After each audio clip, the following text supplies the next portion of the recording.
Ako po si Marby, ang naka-assign po sa akin na visual ay itong SRAC parody. Effective po na display ay ang mga Red Horse parody dahil marami po ang bumibili nito. Ang kulang po ay wala. Ang recommendation ko po dito ay dagdagan pa po ng mas maraming kulay. Ako po si Marby, ang naka-assign po sa akin na visual ay itong mga pillow. Effective po ang display na 11/18 dahil maraming bata po ang nag-a-avail nito.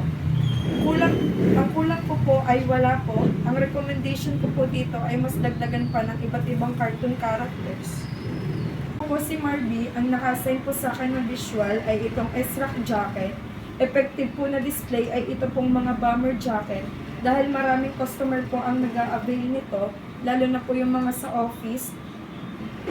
Kulang po ay wala. Ang recommendation ko po ay madagdagan pa po yung mga color ng bomber jacket na may hoodie.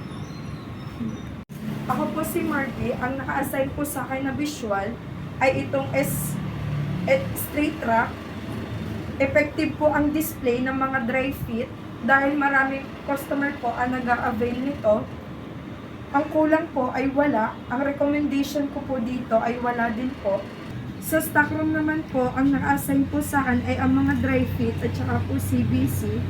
Ang kulang po dito ay yung stocks po ng yellow gold na dry fit. Ang recommendation ko po ay mas madagdagan pa po yung mga kulay na available po sa CBC at dry fit.